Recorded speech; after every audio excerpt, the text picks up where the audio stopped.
It's late at night. You're driving along Route 59. Even though it's a warm summer night and the moon is full, something is making you nervous. Maybe it's the fact that you haven't seen another car in the last 10 minutes, and you get that feeling that something is watching you. You can't wait to get home, but you wonder, what if your car broke down on such a deserted road? Fog rises off the pavement. You never paid much attention to all the stories about the spirit of a woman known as the White Lady, who wanders up and down Route 59 by the creaky iron gates of Union Graveyard, searching for someone to help her. But now it all seems so possible, so you glance in the rearview mirror and turn on the interior light to see if anything's in your back seat. Trying to stay focused, you glance back up at the road, and there she is. Your heart is pounding. Your brow and forehead are dripping with sweat. She's far away, but seconds later, she's right in front of your car. You slam on the brakes and she passes right through it. You glance back and no one is there. Fright and terror overwhelm you as you rush to get to the safety of your home. Your mind races, searching for some kind of logical explanation, but there is none. Was this just an illusion? Was this your mind playing tricks on you?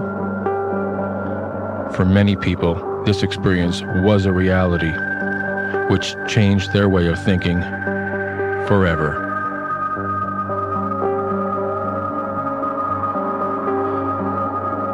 Ghosts, witches, demons, poltergeists. Are they real or just an illusion? Supernatural occurrences have been in every culture throughout the world since the medieval era. Is our three-dimensional world the only existing realm, or are there paralleling dimensions that allow one form of energy to pass through and project itself to our subconscious mind? Ed and Lorraine Warren have been studying the supernatural for over 40 years and are the top psychic researchers in the world. The White Lady has been sighted for over 50 years.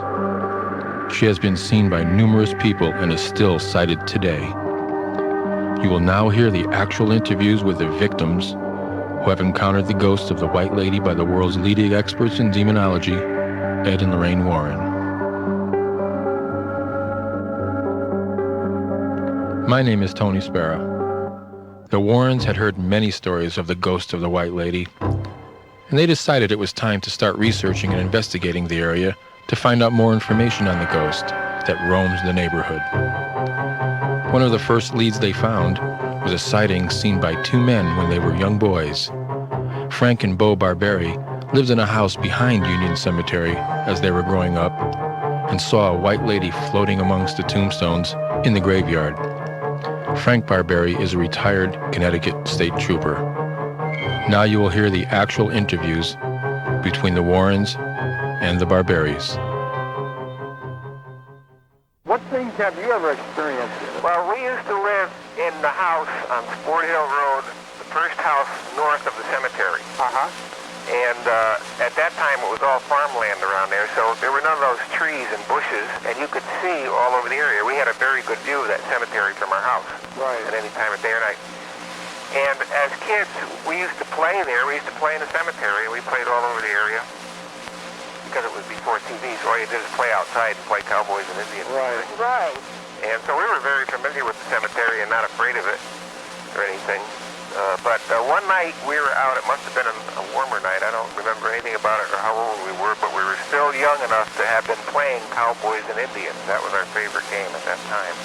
So we were pretty small, but we were in the fields below our house, and all of a sudden over in the cemetery, it was dark, I saw this woman standing in a very bright light, and she was just standing stock still.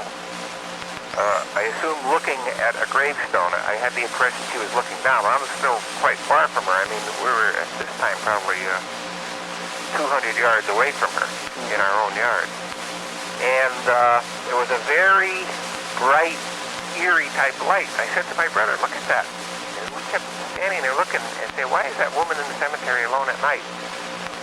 Never thinking about the light till later, but I had the impression at the time that there was someone in the background near her. I couldn't see the person. Did it look like a dark form? The form was out of the light. It was dark, I guess, shadowy or something. All I knew, I had the impression there was someone else there, but I couldn't see the form of the person.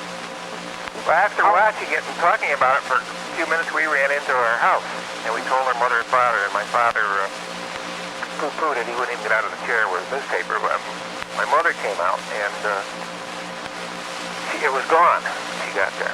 And so while we were standing there talking, a car came out of Church Road from the Candy End and turned left on Stepney Road and headed south on Stepney. And as it turned, its light swept across the cemetery.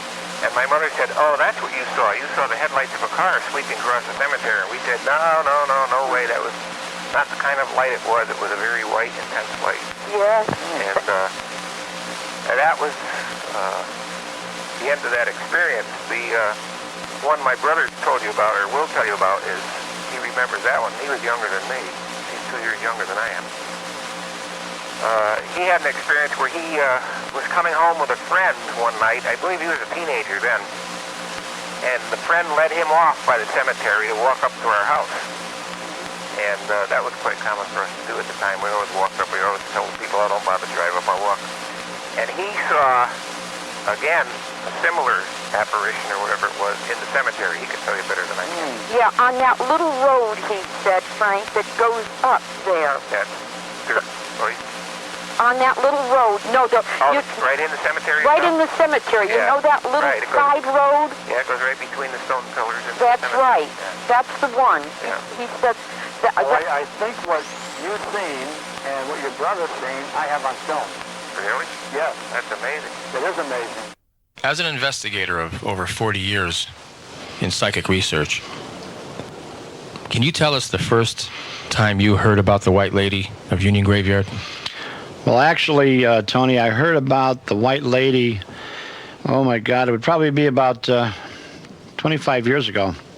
But the incident occurred over 50 years ago to the Barberi brothers, who lived in a home overlooking the Union Graveyard. As boys, they would play in the yard late at night, and on the very first occasion when they seen the White Lady, they were playing, I think, Cowboys and Indians or something, and all of a sudden, they looked down into the Union Graveyard and they could see what they described as a woman in white. But around her were all these black figures. Now, of course, the black figures that they're talking about would not be human. These would be inhuman. This is what we picked up on the videotape.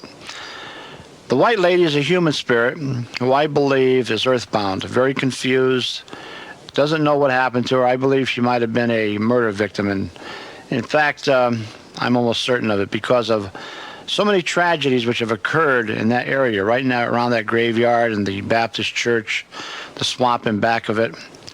But that was the first incident of these two young boys who ran into their parents.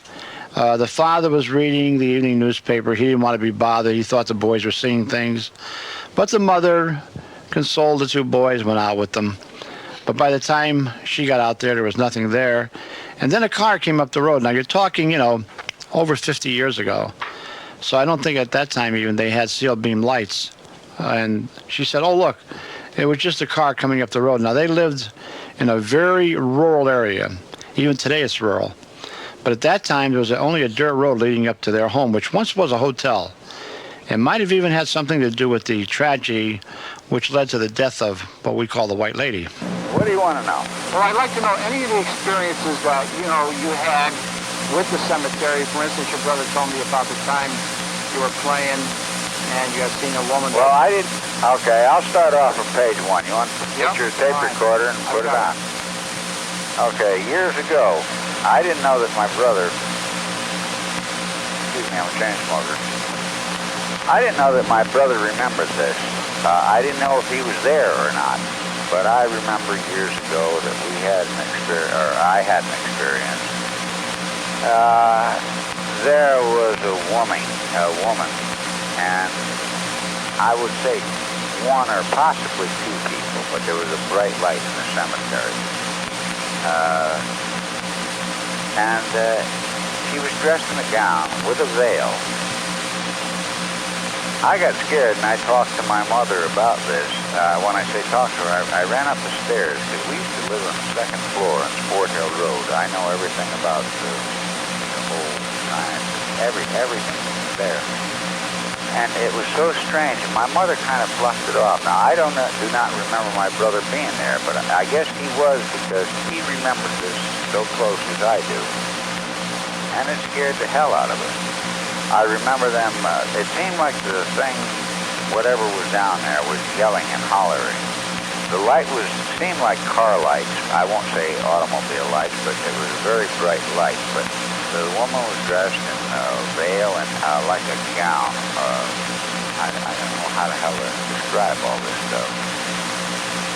And that was my first encounter of what I seen there years ago, many, many years ago. I was probably, I'm 57 today, or 58. And I'm going to say I was probably back in that time around 10 years old.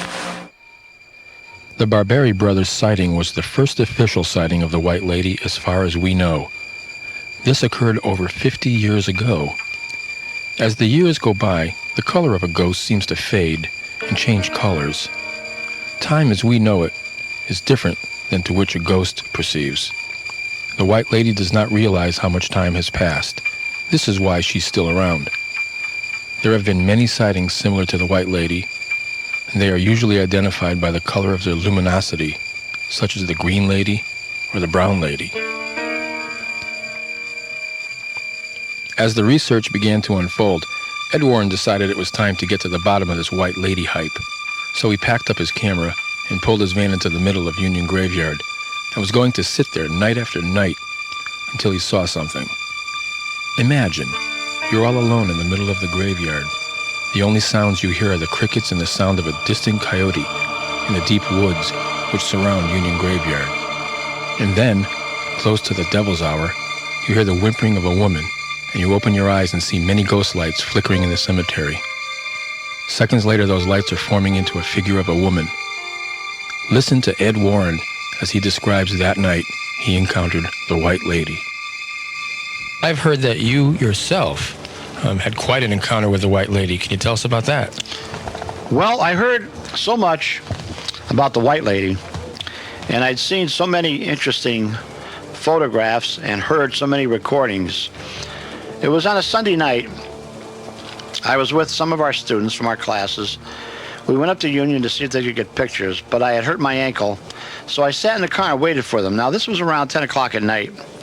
And as I sat there, I could see off in the distance around the Baptist church ghost lights. Now, a ghost light would be a light that would be flickering on and off. They are seen in many parts of our country and around haunted areas.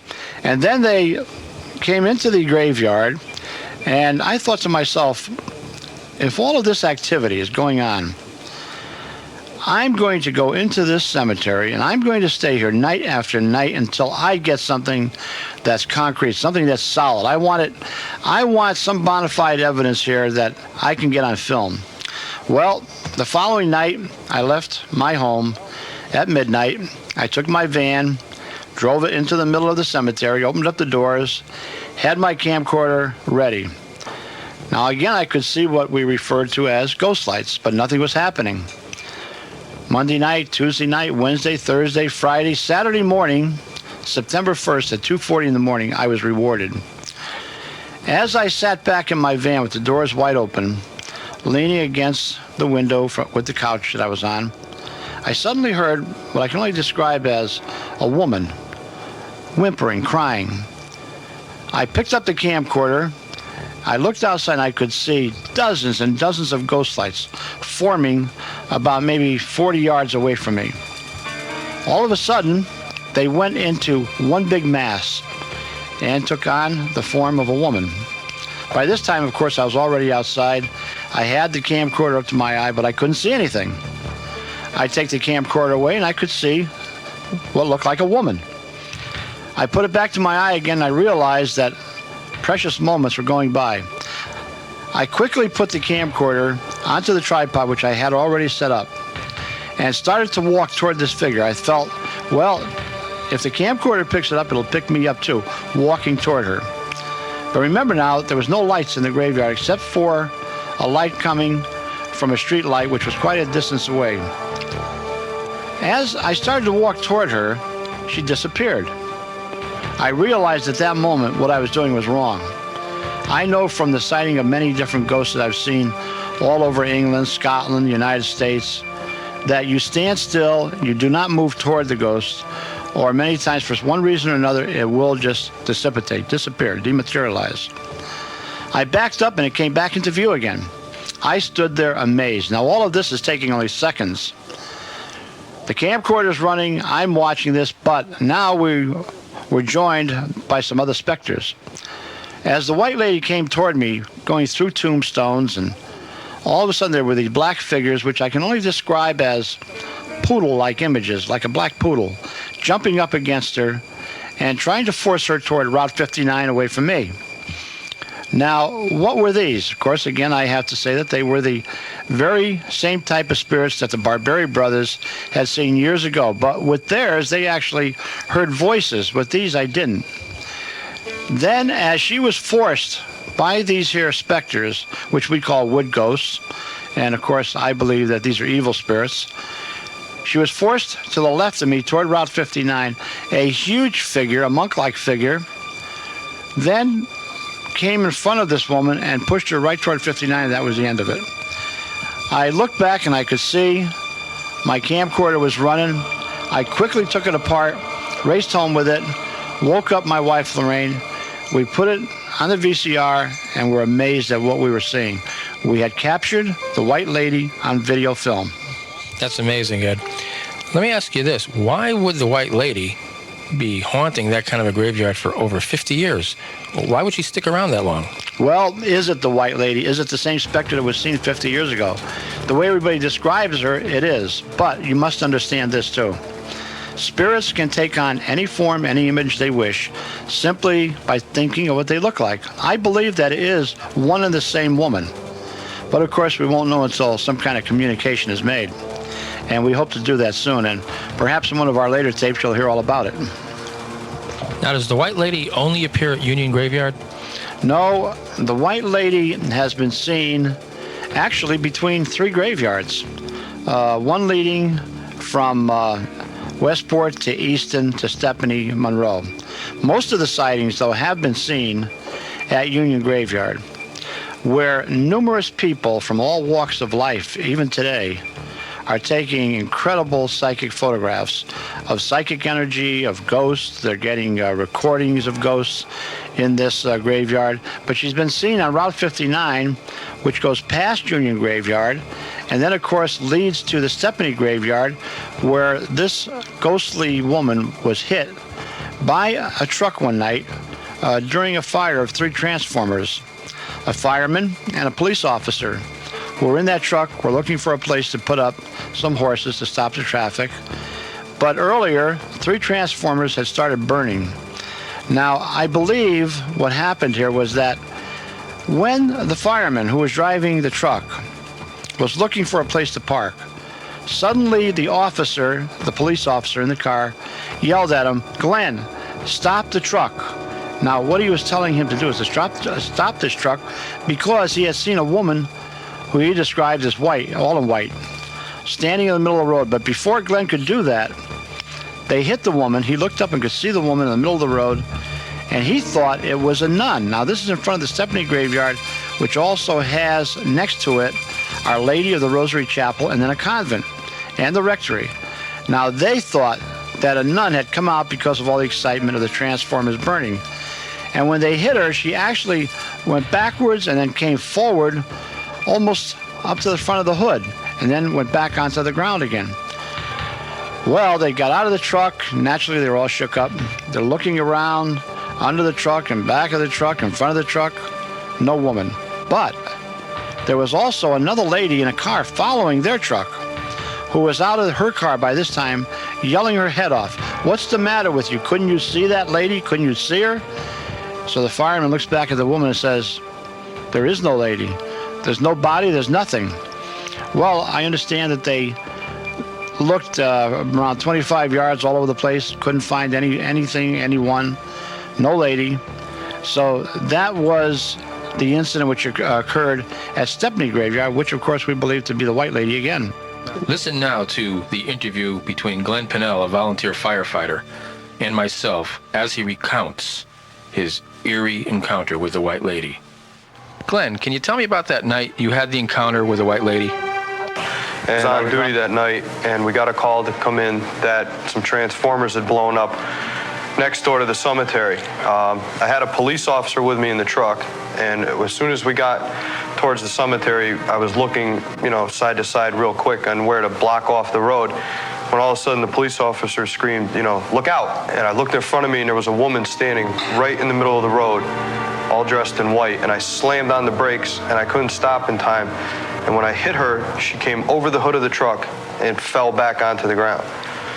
And I just want you to understand that the truck stopped as if I had hit a brick wall. The rear end of the truck bounced up, everything on the seat flew to the floor. The police officer was thrown into the dashboard, and it was a totally open road. We jumped out to look, and there was nothing there. There was a woman that was following behind me that I did not know, but because I had had my emergency lights on, she was tailgating me to get in between the traffic. And when we had jumped out of the truck, she jumped out of her car and screamed, "My God, I can't believe you hit that woman." And I said, "There's nobody here."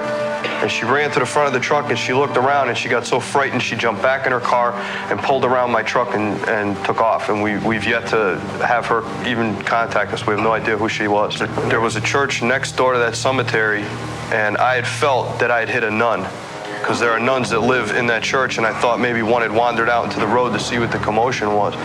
But that night, I had contacted the local police department, 3 area hospitals. Nobody reported any missing persons, hit and runs, nothing. Nobody knew anything of what we were talking about. Side 1 is now ended. Please turn tape over for Side 2.